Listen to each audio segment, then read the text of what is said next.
Good evening. Good evening and happy Advent. This is our first Sunday of Advent, and David and I are again attempting to do nightly devotionals with y'all. This year's book that we're going to be studying is called... And to open my phone back up. Okay, we'll get to that in a second. But it's basically... The Carols of Christmas. The Carols of Christmas. And every week we're going to study a different carol. And the carol for this week is O Holy Night. One of my favorites. Yeah, so we get to start off with one of our favorites. Now, it seems like, it's too early in the season for O Holy Night. The other ones are just as Christmassy, so I'm not even worried about that. But this is based on the Carols of Christmas, which is by... I'm not sure how to pronounce his name, but it looks like Vermilye. Yeah, and it's something you can get on Kindle, so hopefully you'll get it and you'll join us. Alan Vermilye. Alan Vermilye, yeah. We'll post the link to the book in the comments. So, the first night of the Advent devotion, we start with the carol itself, and I posted that separately, so you can listen to it if you want to. I've got a Josh Groban recording of it from YouTube, and then we talked just a little bit about the history of the carol. Any of y'all that know us personally, you know how much we hate talking about history. So, take it away.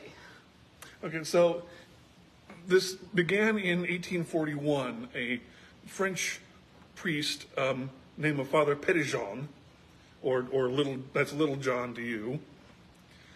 He wanted to have a song to commemorate the rebuilding of the church organ.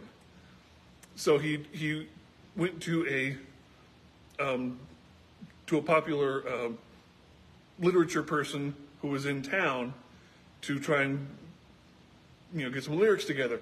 Problem was, this guy was a devout atheist. Mm-hmm. Not only an atheist, an anti-cleric atheist. Okay, so someone who didn't believe in God and who didn't really like the church, mm-hmm. but he loved literature. And he saw this as an opportunity to make this great piece of literature. So while he was on a journey through the countryside of France, he imagined what must it have been like for Mary and Joseph to go on their journey to Bethlehem. And the poem that he created has become known as Cantique de Noël. Mm-hmm. And so he said, this needs music. So he went to a composer friend of his in Paris named Adolphe Adams, who, if you know anything about classical music, he's the guy who wrote or co-wrote a very famous ballet called Giselle. Mm-hmm. And he asked him to put the music together. The composer is Jewish. Right. So what we have here is a beautiful piece of Christmas music that is essentially created by a devout atheist and a Jew, and yet it celebrates the night of the Nativity. And does it probably one of the best ways of all the Christmas music that I know, and I know a lot. Yeah, he's kind of a nerd for Christmas. Yeah. This is one of the best. Most moving. One of the most moving and one of the most theologically expressive stories of the Nativity. Right? I mean, I can't read the lyrics without tearing up. So he's going to take a breath because otherwise he will spontaneously burst into tears. What we're going to be doing this week is that every night we're going to come to you with a devotion in which we take a piece of the song lyrics from O Holy Night and we explore them together. If you want to comment on these videos, please feel free to do so and join the conversation. If you want to be a part of these devotionals, let us know in advance, and we'll, if you're local, we'll make you a part of them.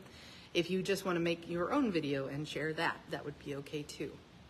But remember that the first lesson of the first week of Advent is hope, and that it was in a spirit of hope that the priest went looking for this beautiful piece of music and found it in the mind of an atheist and in the heart of a Jew who, putting their talents together created this beautiful piece of music. And one of the best lines, I think, in this song is that line, a thrill of hope. The weary world rejoices. That's right. So our first week of Advent is all about hope, a thrill of hope. So we hope that you have a blessed evening, and we will see you tomorrow at, oh, who knows? I would love to say at the same time, but you know that's not accurate. So as soon as we get around to it, if you want to watch us on a different platform, we're going to try very hard to upload these videos to our YouTube channel, which I'll also link in the description. So thank you so much, and we love you very much.